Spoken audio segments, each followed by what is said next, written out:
Capítulo 4. Vivendo no Reino. Se alguém quiser vir após mim, a si mesmo se negue, tome a sua cruz e siga-me. Porquanto, quem quiser salvar a sua vida, perdê-la-á, e quem perder a sua vida por minha causa, achá-la-á. Mateus 16, versículos 24 e 25. Temos que fugir das trevas e do império do egoísmo, onde cada um vive para si mesmo e faz a própria vontade. Temos que entrar no reino de Deus, onde todos vivem para Deus e fazem a sua vontade.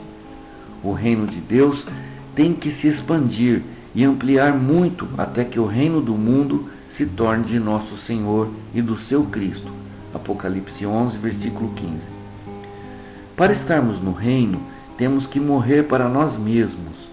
Mas muitas pessoas que já foram salvas não entendem ainda que são escravas.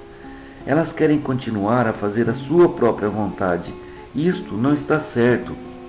Foi por isso que Jesus disse que temos que perder a vida a fim de salvá-la.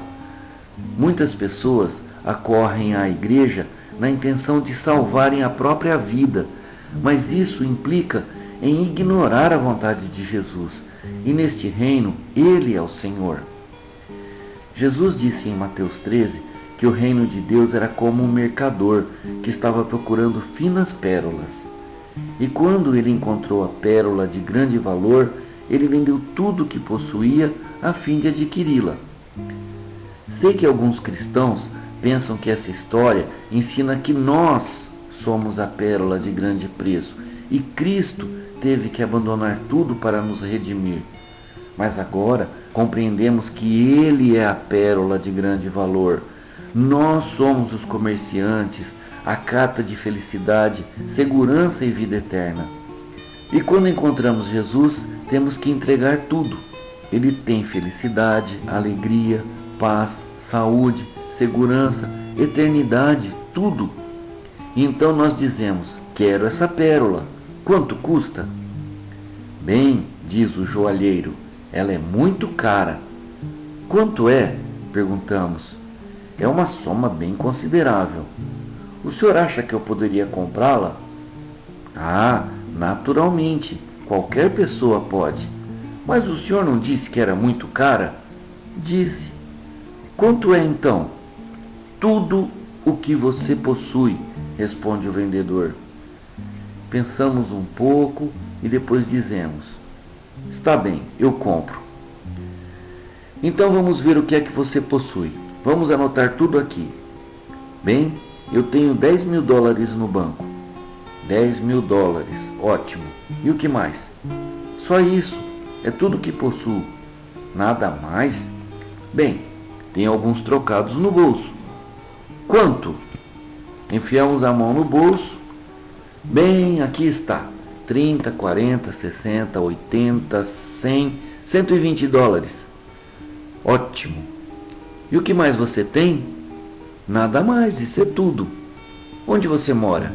Indaga ele, querendo sondar. Em minha casa. Eu tenho uma casa. Então dê a casa também. E acrescenta a casa na lista. Está querendo dizer que eu tenho que morar em minha tenda de camping? Possui uma tenda de camping também? Ela também entra no negócio. O que mais? Terei de dormir no carro. Ah, possui um carro? 2. Todos os 2 passam a ser meus. O que mais? Bem, o senhor já está com meu dinheiro, minha casa, minha tenda, meus carros. O que mais quer? Você é só no mundo? Não, tenho esposa e 2 filhos. Então, a esposa e os filhos são meus também. O que mais? Não resta mais nada. Estou sozinho agora.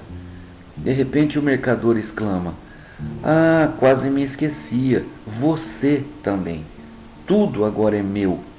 Sua esposa, filhos, dinheiro, carros e você também. E depois continua: agora escute. Deixarei que você fique com todas essas coisas por enquanto, mas você não se esqueça de que elas são minhas assim como você também é meu. E quando eu precisar de qualquer uma delas, você terá que entregá-las, pois eu sou o proprietário. E é assim que as coisas se passam quando estamos sob o domínio de Jesus Cristo. Depois que começamos a pregar essa mensagem de discipulado em nossa igreja em Buenos Aires, nossa congregação mostrou-se muito disposta a obedecer. Muitos dos membros dedicaram seus lares e apartamentos à causa. Em minha pátria, a inflação é tão elevada que ninguém põe dinheiro no banco, porque isso só traz prejuízo. O que fazem então é comprar muitas coisas, quaisquer coisas cujo valor suba com a inflação. Nossos imóveis são nossas economias. Ficamos sem saber o que fazer com tantas propriedades. Os pastores se reuniram. Talvez devamos vender tudo isso e construir um grande templo na cidade, sugeriu um deles. Não é esta a vontade do Senhor, disseram outros. Após 6 meses de oração, o Senhor nos mostrou o que devíamos fazer. Reunimos todo o povo e dissemos: vamos devolver a cada um suas propriedades. O Senhor nos revelou que não quer casas vazias. Ele quer a casa, mas quer vocês dentro dela, cuidando de tudo.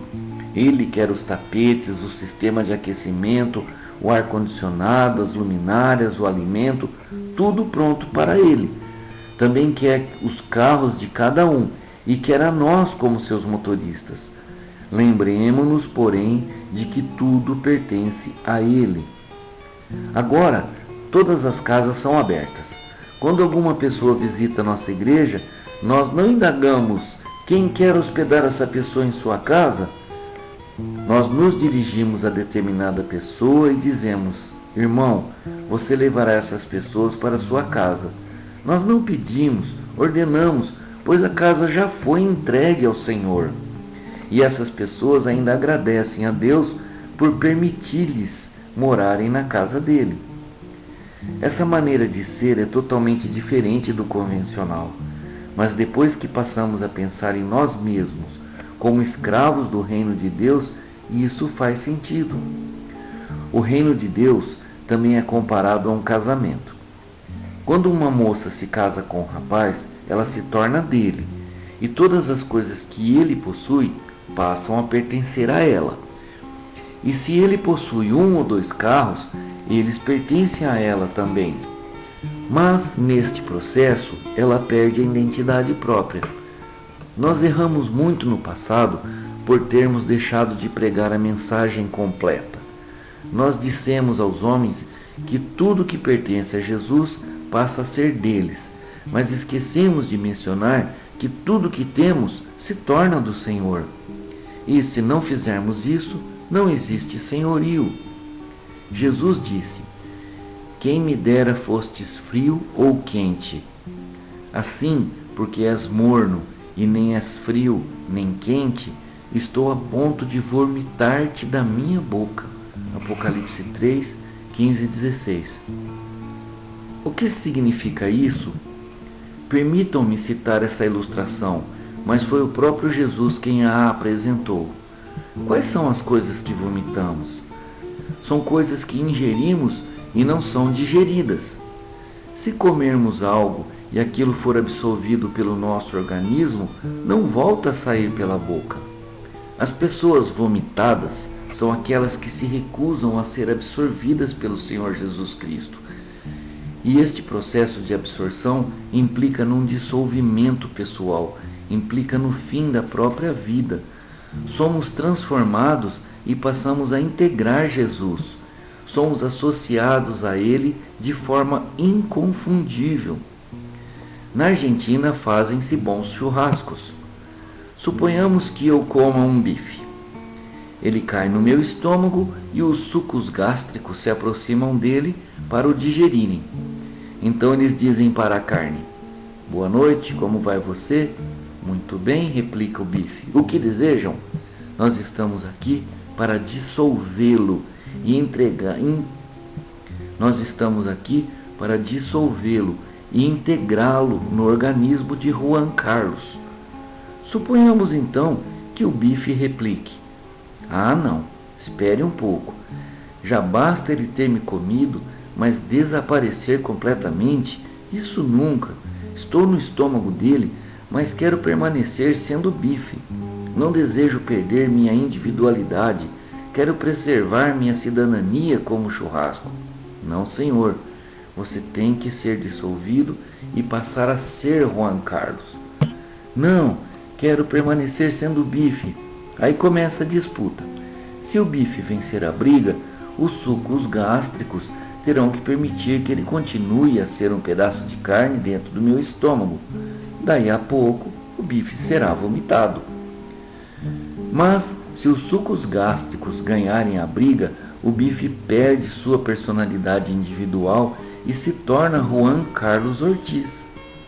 Antes que eu comesse aquele churrasco, ele não passava de uma res qualquer, num pasto qualquer. Ninguém lhe dava a mínima atenção, mas depois que ele se dissolve e se integra ao meu organismo, chega até a escrever este livro. Isso acontece também com o Senhor. Nós estamos em Cristo. Cabe a nós escolhermos se permaneceremos nele ou não. Para ficarmos em Jesus, perdemos nossa vida. É como o escravo de que nos fala Lucas 17. Todo o nosso tempo passa a ser do Senhor. As 8 horas que trabalhamos, as 8 horas que dormimos e as outras 8 também. Às vezes, um cristão fala consigo mesmo: bem, acabei de trabalhar, agora vou para casa, tomar um banho, depois vou assistir televisão e depois dormir um pouco. Bem, eu sei que temos culto hoje à noite, mas, afinal de contas, tenho direito a um descanso. Direito a quê, senhor escravo? Não tem direito a nada. Você foi comprado por Jesus Cristo e Ele é o dono de todas as horas de seu dia. Quando o escravo da história contado por Jesus acabou de arar a terra, ele não pensou: bem, o que vou preparar para o meu jantar? Mas o que ele pensou foi: que será que eu vou preparar para o jantar do meu amo? Arroz, feijão? Não, fiz isso ontem. Bife com fritas? Não, acho que ele preferiria batata assada. Bem, acho que vou à igreja hoje à noite, querida. Quem é que vai pregar hoje? Creio que é o fulano de tal. Ah, então acho que vou ficar em casa. Nós estamos com as posições invertidas. Os senhores se assentam nos bancos. Tratamos a Jesus como se ele fosse nosso escravo. Nós oramos assim: Senhor, mas a atitude é outra. Vou sair agora. Por favor, vigie a casa para mim, para que nenhum ladrão entre aqui enquanto eu estiver fora. E, por favor, livra-me de acidentes enquanto dirijo. Que é que esperamos que Jesus diga? Sim, senhor? Ou sim, senhora? Servos não dizem: Senhor, faça isso e aquilo. Os servos, em realidade, dizem: Senhor, que queres que eu faça? A alegria do escravo é ver seu senhor satisfeito. Não é de se admirar que nossas igrejas não estejam operando adequadamente. Ainda nem começamos a pensar em como servir a Jesus. Nossas orações são o seu jantar. Os hinos são a água que depositamos em sua mesa, e a oferta também é parte de sua refeição. Mas nós nos enganamos. Dizemos: vamos tirar uma oferta para o Senhor com a finalidade de instalarmos ar-condicionado na igreja. O Senhor não precisa de ar-condicionado. Ele se destina a nós. Muitas das ofertas que levantamos para o Senhor, na realidade, são para nós mesmos. As únicas ofertas que Jesus mencionou como sendo dadas para Ele são as que damos aos pobres. Qual é o principal prato de Jesus? Vidas humanas. Paulo diz em Romanos 12:1 que o culto racional que temos de apresentar a Deus é o nosso corpo. Quando o Senhor vê alguém conduzindo a Ele uma outra pessoa, Ele diz: ótimo, aí vem meu servo com meu almoço. E assim outra pessoa se dissolve dentro do organismo de Jesus. E Cristo concluiu sua história dizendo: assim também vós, depois de haverdes feito quanto vos foi ordenado, dizei: somos servos inúteis, porque fizemos apenas o que devíamos fazer. Lucas 17, versículo 10. Será que nós podemos dizer que fizemos tudo o que o Senhor nos ordenou? Se assim for, podemos ter nossa cerimônia de colação de grau. Ele nos conferirá um diploma com os dizeres: servos inúteis. Mas nós estamos tão errados hoje que damos a estes servos inúteis um diploma com os dizeres: reverendo. Certa vez eu me encontrava num culto em que certo pregador foi apresentado com grande vibração. O órgão tocou uma introdução, os holofotes foram acesos, enquanto outra pessoa anunciava: e agora o grande servo de Deus, Senhor fulano de tal. Se ele era grande, não era servo. E se era servo, não era grande. Servos, em geral, compreendem que não valem nada. Eles trabalham 8 horas diariamente, depois chegam em casa e preparam o jantar para o seu senhor. E ao verem seu senhor desfrutando daquela refeição, eles se sentem felizes e revigorados. Que Deus nos ajude a cumprir alegremente a tarefa de servos de seu reino.